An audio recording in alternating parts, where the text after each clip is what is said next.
kerajaan gagal kawal harga ayam. Bawang merah 90 sen sekilo, ubi kentang RM1.19 sekilo dan daging ayam RM5.99 sekilo.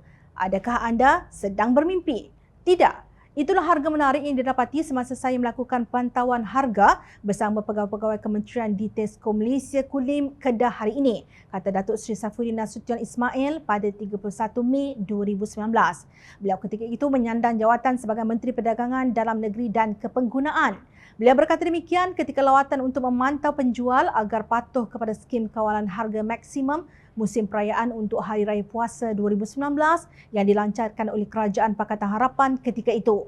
Menurut beliau, kesemua harga 27 barangan di bawah skim mematuhi harga maksimum yang ditetapkan telah dipatuhi. Malah ada beberapa barangan yang dijual di bawah harga maksimum seperti daging ayam yang dijual pada harga RM5.99 sekilo berbanding harga kawalan RM7.50 sekilo. Ubi kentang yang dijual pada RM1.19 sekilo berbanding harga kawalan RM3 sekilo dan bawang besar import yang dijual pada 99 sen sekilo berbanding harga kawalan RM3 sekilo, tegasnya.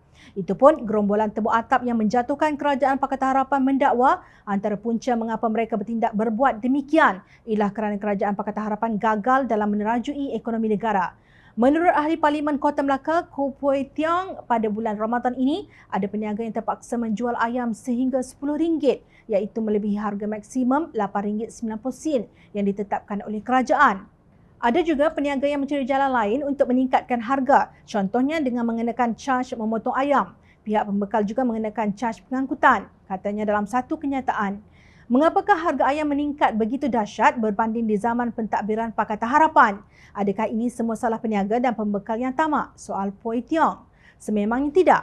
Beliau mendapati ada peniaga yang terpaksa membeli bekalan ayam pada harga RM8.50 dan diminta jual pula pada harga maksimum RM8.90, untung kasar RM40 sekilo. Jika dapat jual 100 kilogram sehari, keuntungan hanya RM40, kemudian dikompaun pula oleh kerajaan sebanyak RM500. Semua ini adalah masalah rantaian ekonomi yang sudah lama berlarutan. Sejak awal tahun lalu, para peladan dan peniaga telah membangkitkan masalah kenaikan harga bahan mentah, dedak import dan kekurangan pekerja.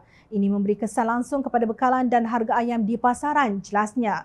Kata Pui Tiong, kerajaan bukannya tidak tahu tentang semua masalah berkenaan, namun tindakan yang diambil adalah amat lambat dan kurang berkesan. Beliau membangkitkan mengenai kajian pemberian subsidi kepada pengeluar ayam dan telur sejak bulan September 2021. Tetapi program subsidi ini hanya dimulakan secara rasmi pada bulan Februari 2022. Minggu lepas, saya juga telah dimaklumkan oleh peladang bahawa mereka masih belum menerima subsidi ini, tegasnya. Beliau melihat harga maksimum pada RM8.90 yang ditetapkan kerajaan tidak berkesan untuk jangka masa panjang. Pada tahun lalu, saya telah menyatakan bahawa penetapan harga maksimum hanyalah penyelesaian jangka masa pendek. Sekarang kita boleh kesannya di mana peniaga terpaksa menaikkan harga. Ada juga pihak pengeluar yang telah mengurangkan kadar pengeluaran mereka kerana mengalami kerugian dan tidak cukup pekerja, ujarnya. Kelulusan untuk mengimport ayam sejuk beku oleh kerajaan hanya berjaya mengimport 4,000 tan metrik ayam. Ini kerana harga dan kos mengimport melebihi harga maksimum yang ditetapkan, kata Pui Tiong. Jadi apakah langkah dan penyelesaian kerajaan untuk masalah ini? Jika tiada tindakan strategi diambil untuk menyelesaikan masalah ini, rantaian bekalan akan menjadi lebih teruk lagi, ujarnya. Hari ini, Mesyuarat Khas Majlis Tindakan Sara Hidup Negara NACCOL telah bersidang. Adakah harga ayam dan bahan makanan lain akan kembali ke zaman Pakatan Harapan mentadbir negara? Jangan mimpi, inilah natijah satu pengkhianatan.